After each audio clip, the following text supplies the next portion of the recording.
आशीष जी बताएं कि सवाल तो बहुत सारे उठ रहे हैं। आखिर किसने ये इनपुट को रोका, क्यों रोका, क्या उसकी सोच थी, क्या ये एक साधारण चूक थी या देशद्रोह की एक गहरी साजिश थी? किस ओर ये इशारा हो रहा है?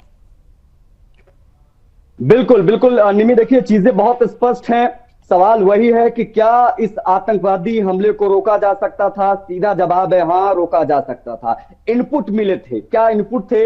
इनपुट के आधार पर 21 मार्च 2025 को यह बताया गया था निमी कि श्रीनगर हवाई अड्डे से 3 संदिग्ध बाइक सवार निकलते हैं। तीनों के पास भरे बैग थे। सूचना मिली, लेकिन जो रीजनल प्रभारी थे वहां के जम्मू कश्मीर पुलिस के, उन्होंने इनसफिशिएंट डिटेल बताया। इसे कहा कि ये इनसफिशिएंट डिटेल है और ये कहकर इसे डाउनग्रेड कर दिया गया। अब ये अफसर कौन था वो जांच के घेरे में। और समझने वाली बात है, सीधा इनपुट था कि 3 संदिग्ध निकले हैं, बैग था उनके पास, बाइक से निकले श्रीनगर एयरपोर्ट से, जानकारी मिली, लेकिन इसको दबा दिया गया इनसफिशिएंट डिटेल कहते हुए। अब वही अफसर जो है वो जांच के घेरे में है। लेकिन मामला सिर्फ यहां तक सीमित नहीं है निमी, ये मामला कोई अकेला नहीं है। पिछले 3 सालों में से कई मामले निकलकर सामने आए हैं जहां पर इनपुट्स मिले, लेकिन उसे दिल्ली तक नहीं पहुंचने दिया गया। सवाल है कि आखिर क्यों? ये कोई संयोग है या कोई अंदरूनी गठजोड़? इसे समझने वाली बात यहां पर हो जाती है। ये चीजें लगातार चल रही थी, इनपुट्स लगातार मिल रहे थे कि पहलगाम में आतंकी हमला हो सकता है।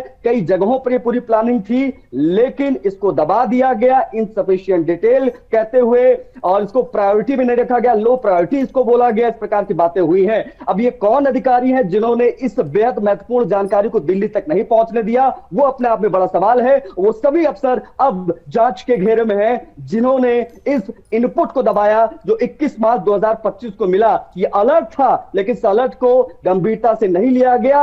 ये संयोग है या सोची समझी साजिश या आतंकियों से कोई गठजोड़, ये अपने आप में जांच का विषय है, जिस पर जांच शुरू भी हो गई है इनमें। बिल्कुल जांच का विषय। और इसी के साथ तमाम जानकारी के साथ संवाददाता रोहिल बशीर भी इस वक्त हमारे साथ हैं फोन लाइन पर। रोहिल, ये बताएं कि किस तरीके से ये जो सुरक्षा एजेंसियों के द्वारा जो भी खुलासे हो रहे हैं, अब इस पर ग्राउंड जीरो पर पता लगाया जा रहा है कि भेलपुरी वाले या फिर कोई ऐसे भी संदिग्ध व्यक्ति वहां पर पाए जा रहे हैं जिनकी दुकानें बंद हैं और वो ग्राउंड जीरो से गायब नजर आ रहे हैं। क्या कुछ जानकारी है?